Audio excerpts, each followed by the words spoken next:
നമുക്കിന്ന് കുറച്ച് ഇൻഗ്രീഡിയൻസ് ഉപയോഗിച്ച് നല്ല ടേസ്റ്റി ആയിട്ടുള്ള നല്ല സ്വീറ്റ് ആയിട്ടുള്ള ഒരു പലഹാരം, ഒരു 4 മണി പലഹാരം എങ്ങനെ ഉണ്ടാക്കുന്നതെന്ന് നോക്കാവേ.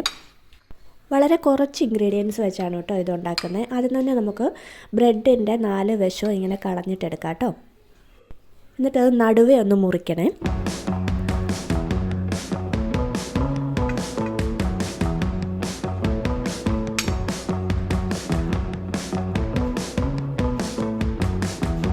ഈ മുറിച്ച ബ്രെഡ് നമുക്ക് എണ്ണയിലിട്ടൊന്ന് വറുത്തെടുക്കണം കേട്ടോ. ബ്രെഡ് ആയതുകൊണ്ട് തന്നെ പെട്ടെന്നാകുവേ.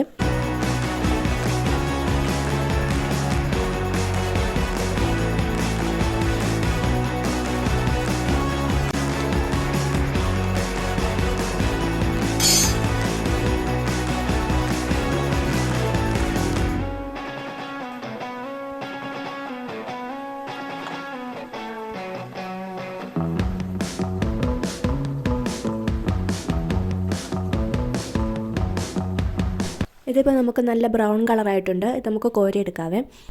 ഇപ്പോൾ ഈ ബ്രെഡ് കഴിച്ച് നോക്കിയിട്ടുണ്ടെങ്കിൽ നല്ല ക്രിസ്പി ആയിട്ടോ, നല്ല പൊടിഞ്ഞ് വരുവേ.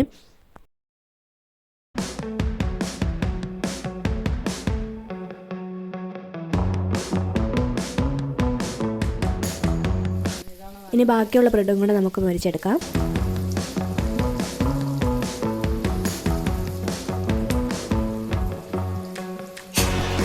ഇനി നമുക്ക് വേണ്ടത് കുറച്ച് പാലാണ് കേട്ടോ.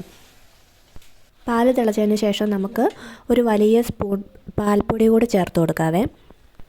എന്നിട്ട് ആവശ്യത്തിന് പഞ്ചസാരയും ചേർത്ത് കൊടുക്കണം കേട്ടോ. എന്നിട്ട് ഇത് നമുക്ക് അടുപ്പിൽ വെച്ച് നന്നായിട്ടൊന്ന് കുറുക്കിയെടുക്കണേ. ഇങ്ങനെ ഇളക്കിക്കൊണ്ടിരിക്കണം, അല്ലെ ഇത് കട്ട കൂടുവേ.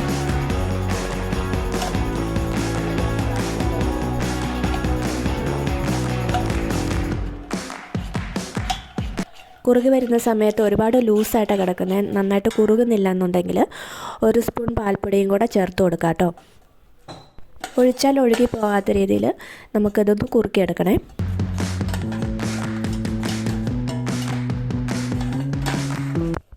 കുറുകി വന്നു കഴിയുമ്പം ഒരു ചെറിയ നുള്ള് ഏലക്ക പൊടിച്ചതും കൂടെ ചേർത്ത് കൊടുക്കാം കേട്ടോ.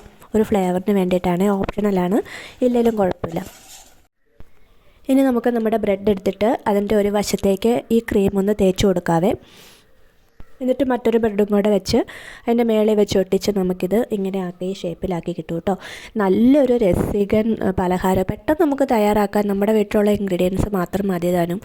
കുട്ടികൾക്കൊക്കെ വളരെ ഇഷ്ടപ്പെടും. എല്ലാവരും വീട്ടിലൊന്ന് ട്രൈ ചെയ്ത് നോക്കുക, അഭിപ്രായം അറിയിക്കുക. വീഡിയോ ഇഷ്ടമായെങ്കിൽ എല്ലാവരും സബ്സ്ക്രൈബ് ചെയ്യുക, ലൈക്ക് ചെയ്യുക. മറ്റൊരു വീഡിയോയുമായി കാണുന്നവരെ ടാറ്റ ബൈ ബൈ.